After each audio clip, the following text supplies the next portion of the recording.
Okay. Alderman Seeger, you're live. Go right ahead. Thank you, Madam Clerk. Public Works Infrastructure Committee, December 21st, 2020. Time is 5:30. Roll call, please. Alderman Seeger, Yes, sir. Alderman Newsome, Present. Alderman Bolton. Alderman Bolton, Yes, present. Alderman Turner, Aye, present. and Alderman Taylor. Present. Thank you. Have a quorum.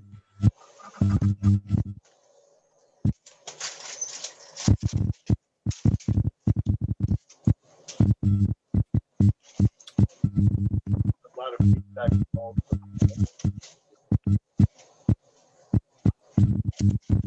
Alderman Bolton. Go on mute, please. Thank you. I'm present. Call for a motion, right, Mike? Mute your. Go on mute, Sylvia. There you go. Oh,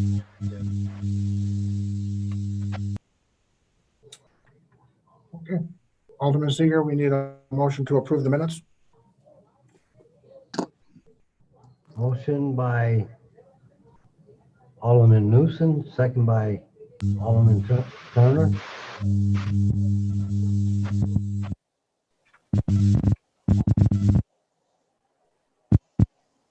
Okay. Any questions on, Questions on the business? New business. hearing none? Okay. Roll call. Roll call, please. Alderman Seeger, Present. Alderman Newsome, Aye. Alderman Bolton,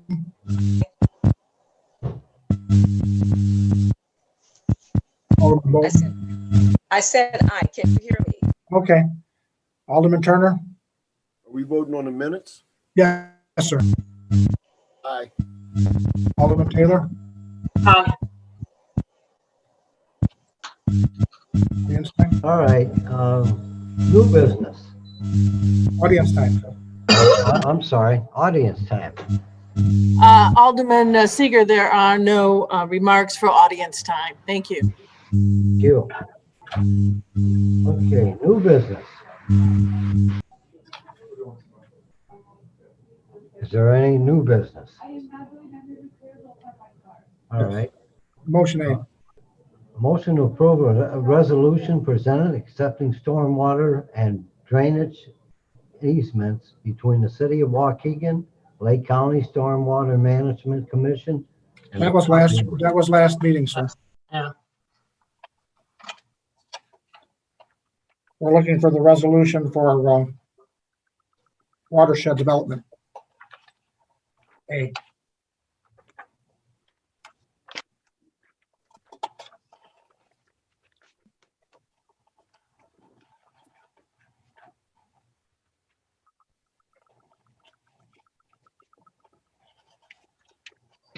Motion to approve an ordinance adopting the latest version of Lake County Watershed Development Ordinance, which the city of Waukegan has previously adopted by reference. Let's see.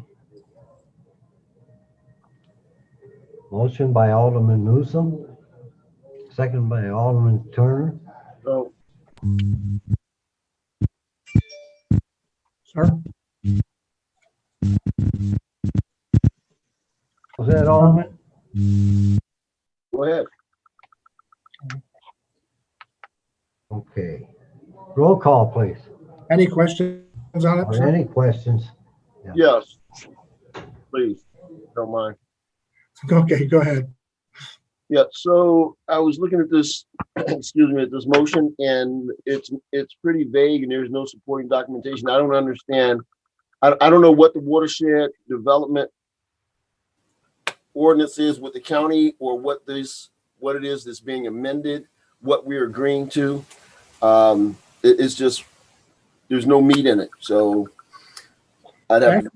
Actually, what happens is this watershed development qualifies us for NSSD, which is our ability to monitor wetlands, monitor any people filling in lots, things like that, and it basically goes through the county. So by doing this, we basically, I guess if you want to call it, comply with the ordinance or with the laws pertaining to watershed and wetland development.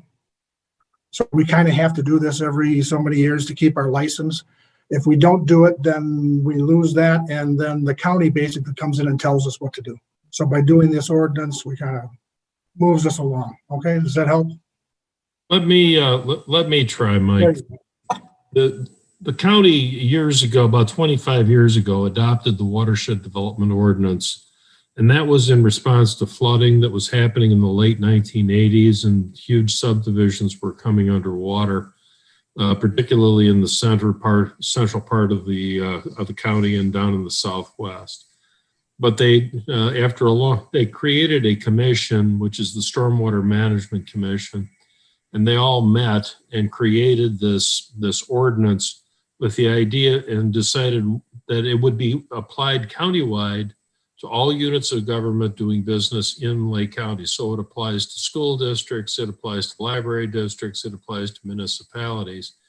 And we've been given the opportunity, because we have some expertise and the ability to manage construction and are involved in the permitting process, that we can review the plans ourselves and allow and give the permits out on behalf of the county. The alternative is to, if you don't adopt, for one thing, you have to adopt this. This is required by the way the ordinance is, the county's ordinance is written, and the ordinance itself comes from something called the Rivers, Lakes, and Streams Act, which is a state statute. But the bottom line of it is, if you don't manage your own program, the county will manage your program for you. And the people, in order to get permits, the people will have to go to Libertyville rather than get them from here. We'll have to bring in county inspectors rather than do our own. So this is pretty much uniformly adopted by all the larger communities, and only the very smallest ones, the Haynesvilles and the Winthrop Harbors and maybe the Volos. Those are things that might turn that off. Okay, great. Thank you, Counselor. Appreciate it. Appreciate the. Alderman Turner, all that should have been in your package. If it isn't, let me know so we can make sure that's in there for everybody next time. But that should have been fully in the document when it was there. Yeah, it's all right, sir. Not Thank there. you. All right, we'll get it done. Thank you. But whenever we put those up, Alderman, those things are part of the attached. Right. I read the attached, it's not there. That's why I had the question. All right, we'll get it done, sir. Thank you.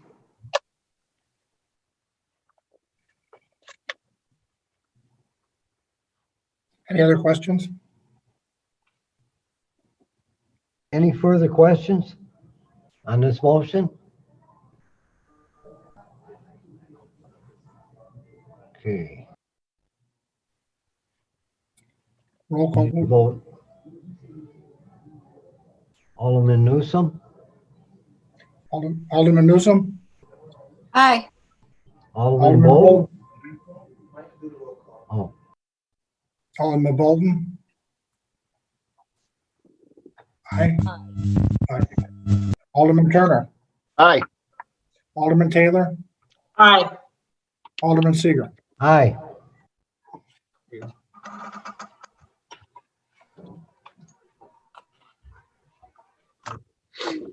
Mike, we got anything else? Yes, sir.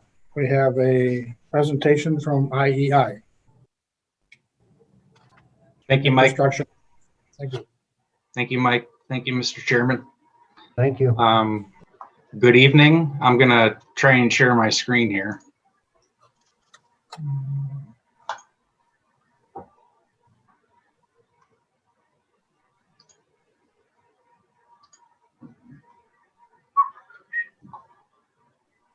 Can everybody see that?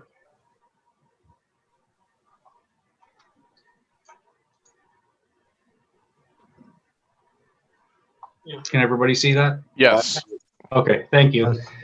So, Mark Kozlowski, I'm the program manager with infrastructure engineering. We've been in Waukegan for 2 years now and helping to manage the capital improvement program, namely roadways, sidewalks, alleys, parking lots, sewer, water main, etc. And I thought it was a good time now to bring everybody up to date on where everything is at. The 2021 fiscal year roadway program is complete. The parking lots are complete. Alleys are complete. So it was kind of a good way to wrap everything up for the year.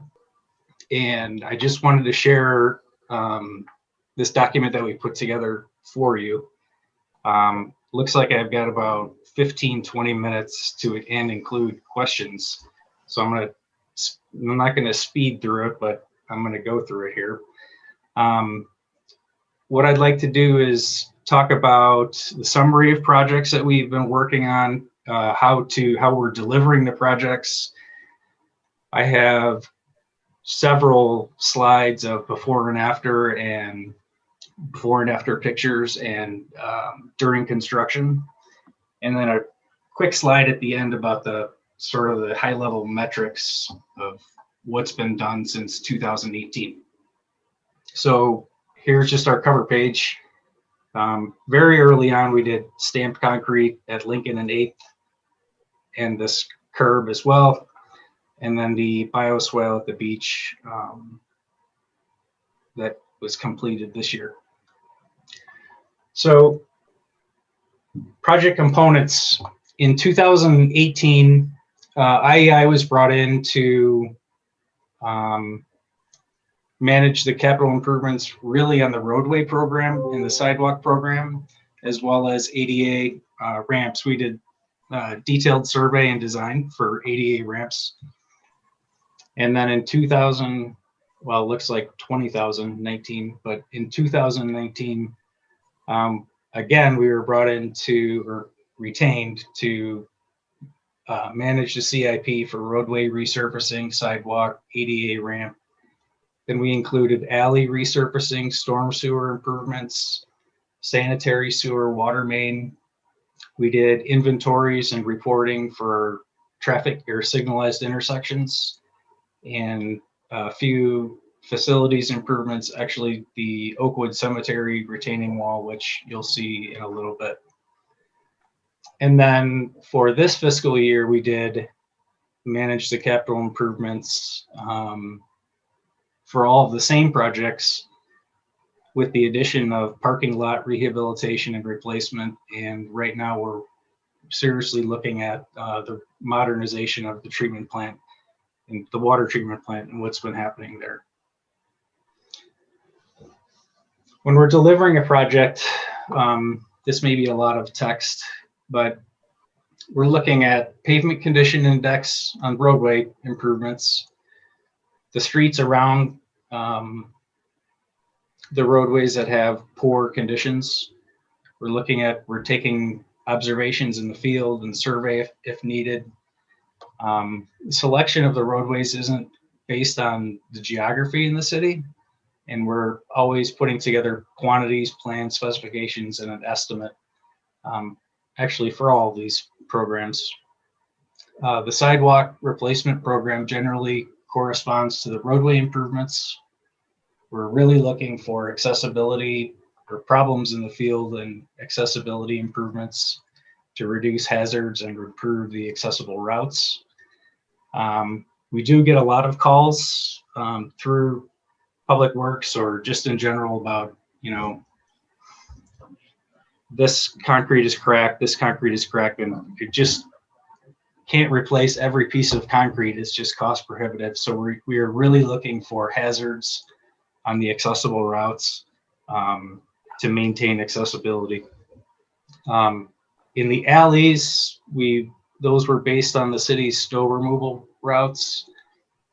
The goal was to resurface the plow routes, improve accessibility through driveways, where we installed new durable materials such as concrete the last 2 years. We also cleared a lot of vegetation out of the alleys to clean it up a little bit. And then this year with the parking lot renovations, we looked at Lot A, which is the overflow lot behind City Hall. Where else? Oh my goodness. Fire station number 1 and the alleys those were combined. And in the spring, we're looking at resurfacing the 3 metro lots by the metro station on the east side of the rail lines. Regarding utilities, consider that storm sewer, sanitary sewer, and water main. Any work that's been done is coordinated with Public Works record drawings or survey that we've provided. It often coincides with the road program. There may be some isolated projects that don't necessarily have roadway resurfacing involved. And utilities will include catch basins, inlets, and manholes. Adjustments in the roadway we would call that storm sewer or sanitary sewer. Coordination with private utilities, sewer cleaning. This year we did a water main lining project. It was about 1,300 feet, which was interesting. And then facilities or city-owned properties such as the Oakwood Cemetery, the beach, Public Works building, the treatment plant facility. And those projects were developed based on a need for improvement. The Oakwood Cemetery, which you'll see pictures of shortly, has a retaining wall that was severely deteriorated, and there were improvements being made by the St. Mary's, the Diocese of Chicago, Catholic Diocese. And the intent there was to replace the city-owned portion of the wall and the fencing to match what the Catholic Church was doing. We did have the bioswale at the beach, which was a grant-funded infrastructure project, and you'll see pictures of that. And tonight at the council meeting, I think there will be some recognition by a donation being made to install fencing at Steiner Pavilion. Regarding the water treatment plant modernization, there are a lot of projects that are being looked at right now. And in the past, we've looked at the envelope and the structure itself, the building facade, the roof of the facility, entry access, accessible entrance. We also are in the process of replacing high service pumps. We're looking at filtration systems, chemical feed improvements. One of the reservoirs should be repaired, looking at metering and operational control replacement and upgrades, as well as a SCADA system, which gives the city the ability to talk to different locations in the city, such as the booster stations or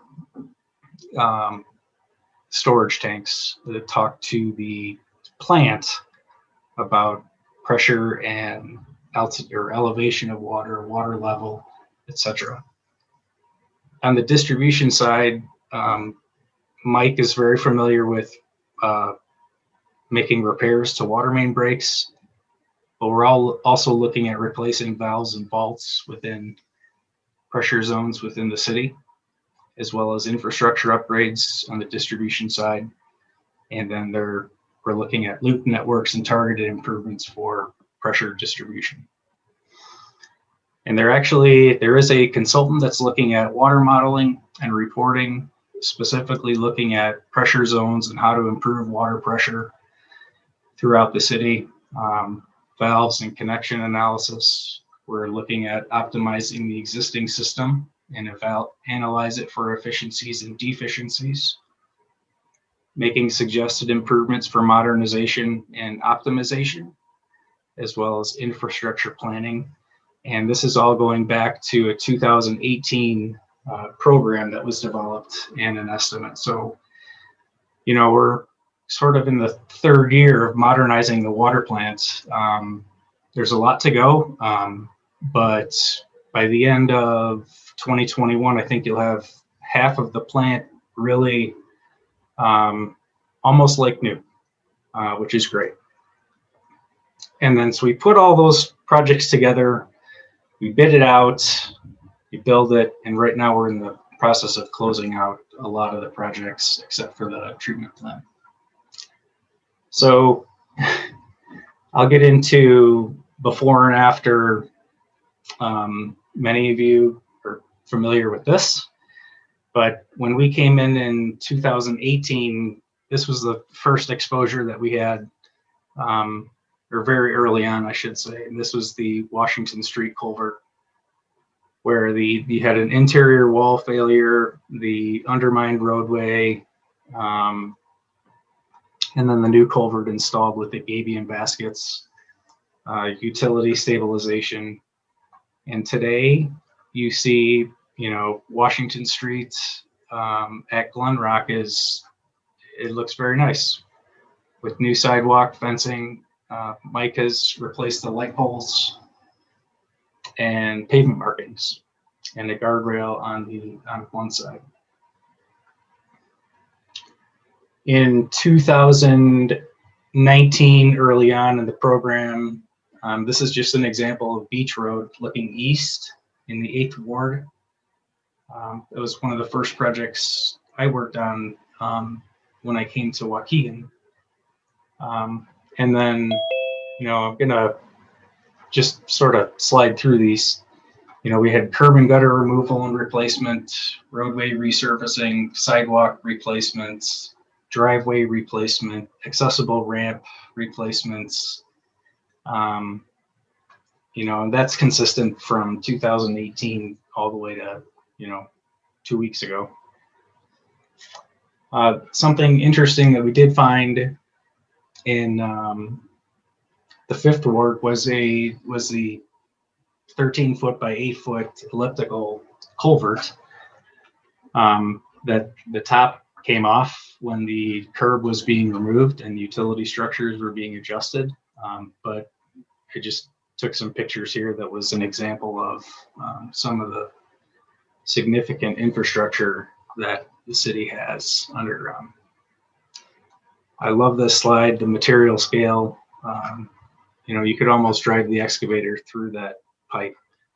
Certainly you could drive a car through it, but today you see it's been restored. There's a new accessible ramps and pavement at that intersection of New York and Highland.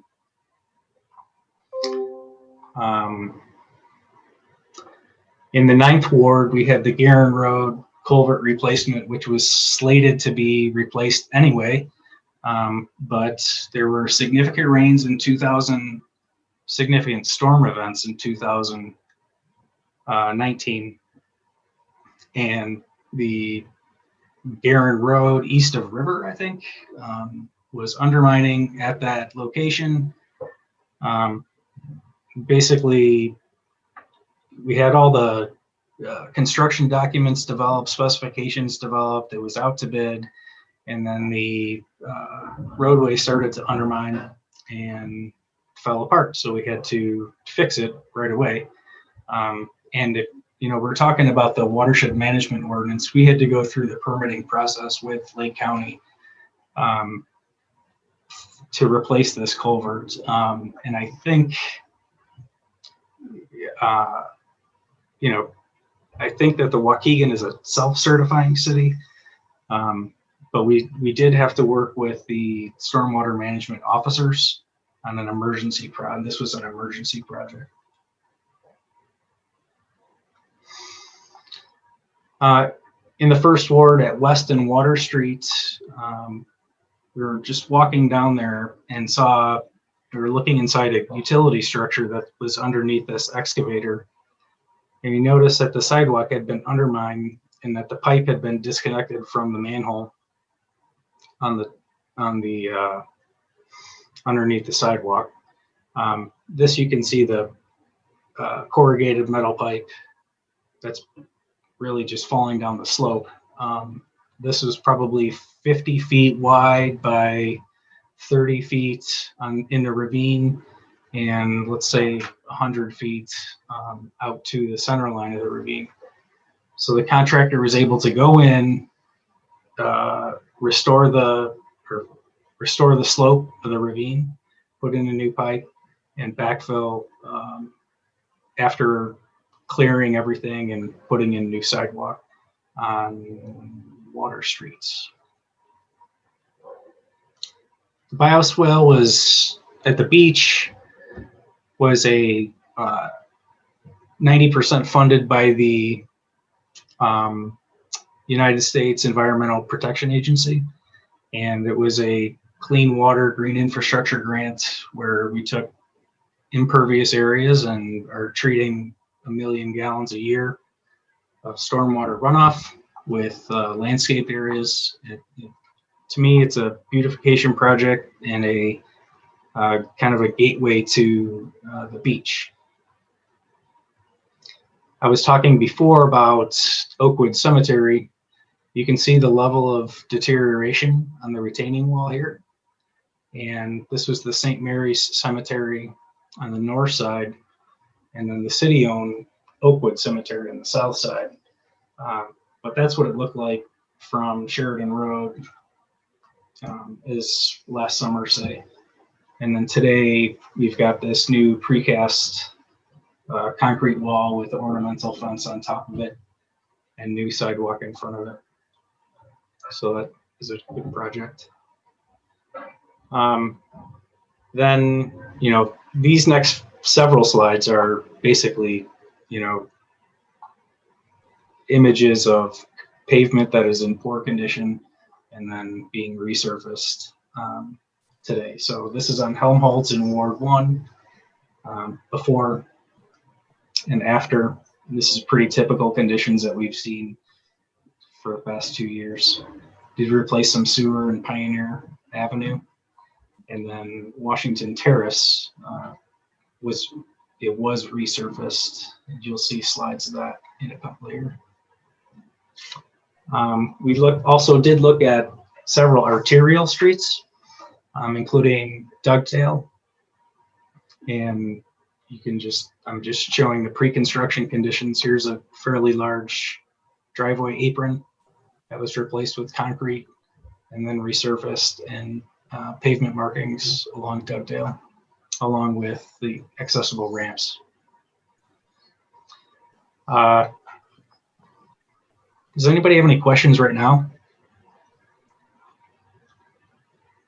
I have one. Sure. How did the water relining, that was a new type of project or new type of system? Correct. How do you think that went?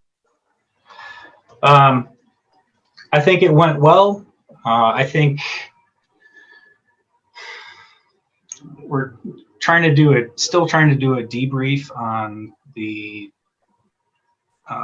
cost of the water main lining versus the cost of traditional trenching methods and the restoration costs. It went smoothly, but I think it took a lot of involvement with other trades as well, such as excavation, restoration. There was some advanced work that Mr. Hewitt's staff needed to do. The technology was good. The EPA approved it.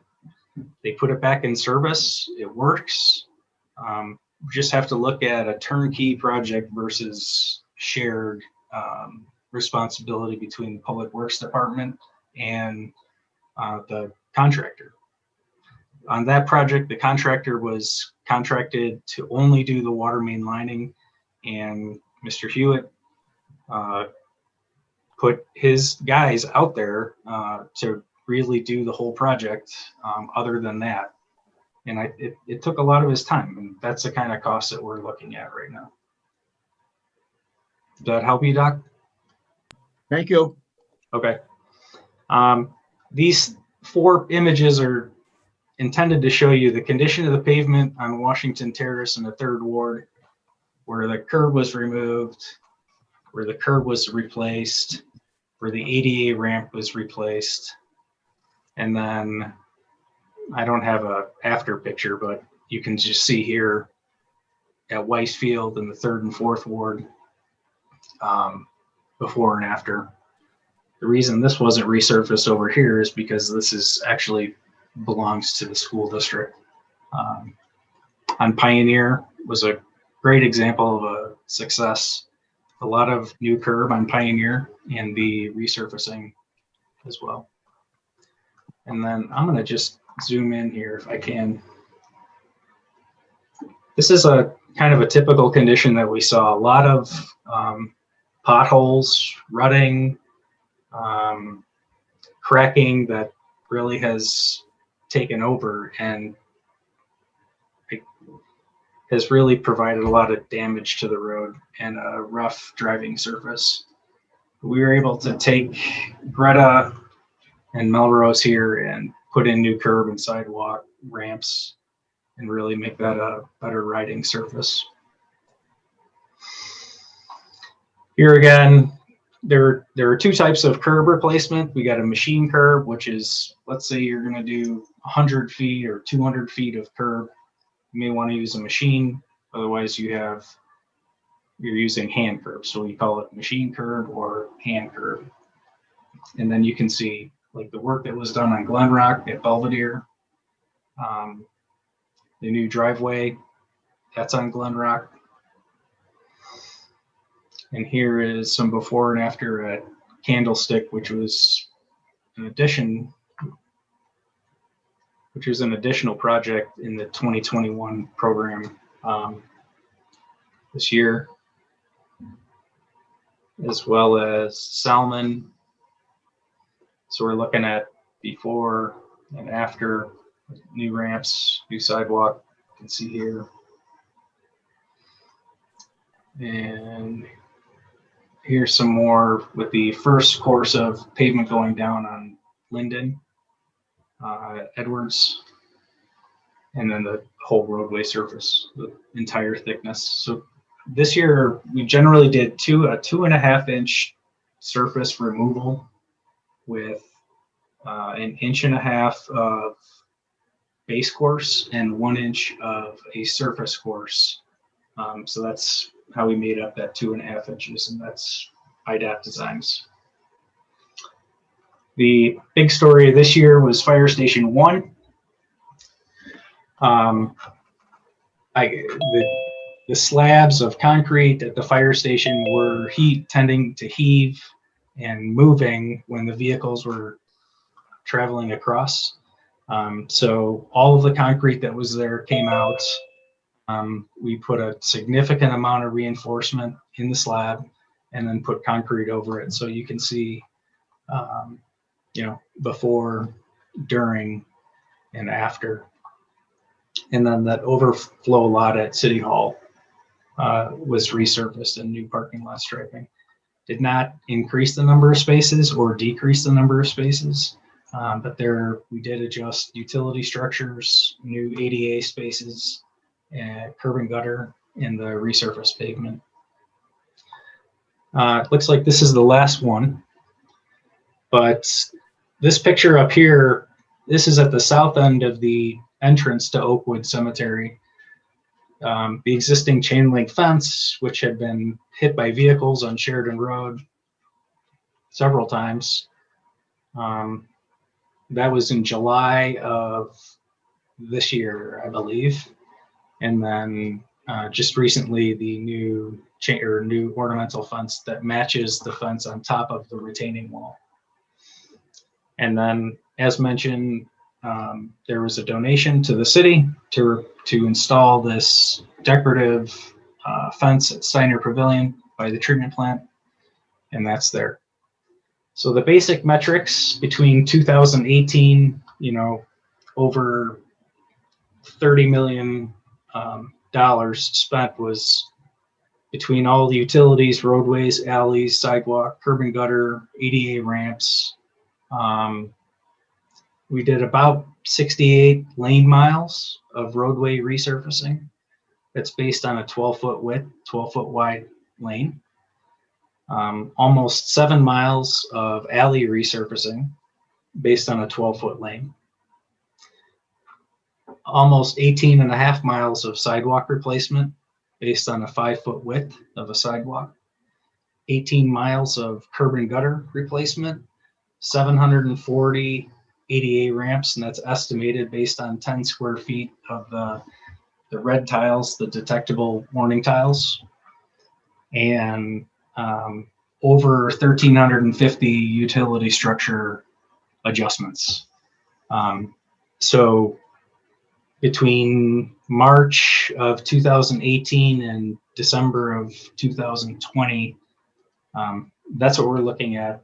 It's a significant amount of work, and I think you see the benefit to the community in the previous slides, and the continued investment in the city and how it can make a difference. So with that, that was what, 25 minutes or so. Can we take questions, or we have to move on? I have a question. This is Alderman Kirkwood.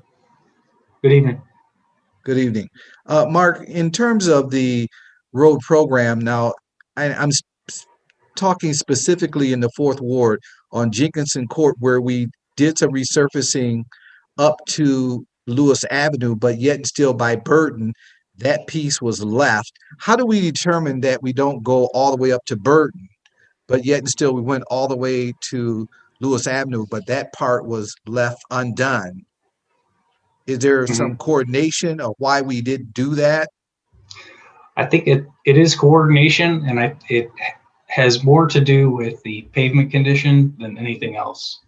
You know, something that we've been looking at seriously lately is if you have one piece of roadway, one alignment that's really bad, you want to look at the 2 or 3 other streets around there. So if one is really bad and 2 are okay, in the future, that's the best way to go forward. Is let's look at surrounding streets as well as the ones that are really bad.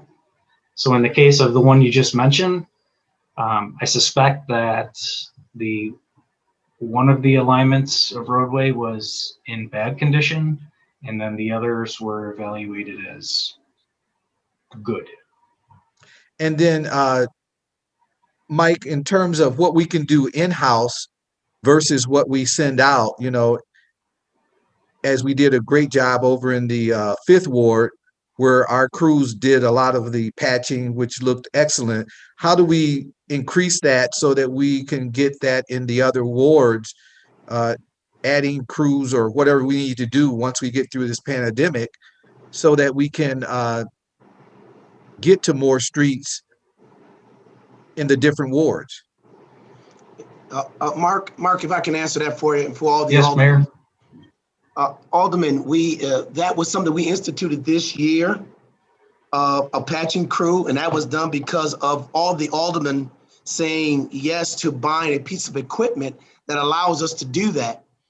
So this year was kind of the test market is how that will really play out. And looking at that, that was beyond successful in 2 ways. Our public works crews were able to gain some training from the local 150 engineers, which does all the training for all of them. So they got some of the training. We got the equipment. And now this year, we're we said to ourselves, with the road program, let's go opposite. As you can remember, we did some in the 7th Ward, in the 5th Ward, the 3rd Ward, the 9th Ward. We went throughout the whole city. So that's going to be incorporated into our overall road program, and touching some of those streets that, you know, they could be what we call alligatory. That's what Mike calls it, where you see streets are just chopped up and it's kind of maybe a third of the block. We have public works going, we take care of those streets. We can give a little bit of life, maybe a year and a half, 2 years life left on that.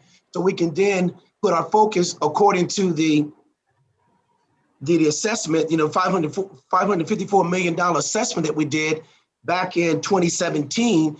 It concentrated on real bad streets, not so good streets, and those streets are in the middle, along with those streets that have a lot of underground to them that we need to take care of first. So that's kind of the process that we use.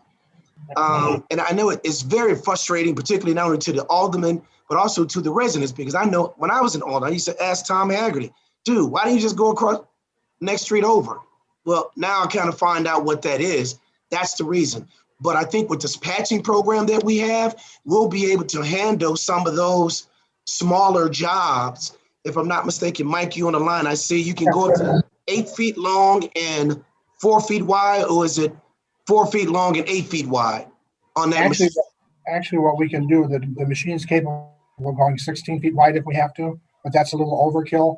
And what we're looking to do next year, like this year, if we can get a good jump on it, there's no COVID issues. We can start in April, start grinding and getting it. We'll do a better, we'll do more next year for sure. And all this basically does is some of those streets we can get another 5 to 8 years out of, because it's certain areas that were bad and not. I mean, if you really look at what we did, like on Jackson, I believe it was, or Buttrick, some of those, we're going to gain some time out. And that's all we can do, because considering the dollars we have and the funding we have. So it's going to be a good year next year, believe me. Yeah, and just to close out this reporting session, this will probably be the last comment, is that we did an amazing job over there in the 7th Ward of Verco. If you get an opportunity to Alderman, go look at Verco, and we have some pictures prior to Verco and post Verco of what the patching done. And I think again in the 7th Ward, right up Ingle, Edgewood over there. There's some good stuff we can do with our public works department, not just with asphalt, but with concrete as well. And one of the examples there for the concrete, it's over there by the post office. Oh yeah, that's in my ward. That's a great job was done. Yeah, but we're gonna be looking at things of what our public works can do, the teams that we have. These are skilled labor individuals who are local 150 engineers. So, and they got the training for it. So these are the kind of things that we're gonna be doing in-house a little bit more versus taking them out of our contracting them out. So, right. So please stand by, and Alderman, all of you, take a look at your area. If not, I drive through it all the time anyway. If you see something that we can do our own patching to get us by, that would be the ticket for us as we get ready to move toward, another road program, obviously bonding for that.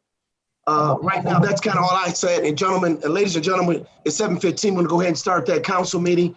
I know the chairman is eagerly waiting to get going here. Mr. Chairman, that's about all I have. And any more questions, feel free to give Mark a call. Or myself. Thank you. Mr. Chairman. Alderman C. Go ahead. Go ahead and close the meeting up, sir. I'd like to make a motion to adjourn. Second. Alderman. Motion by who in second, please? Roll call, please. Alderman Bolton's makes the motion and Turner seconds. Yep. Exactly. Okay. Alderman Seager. Aye. Alderman Newsom. Aye. Alderman Bolton. Aye. Alderman Turner. Aye. Alderman Taylor. Aye. Thank you so much.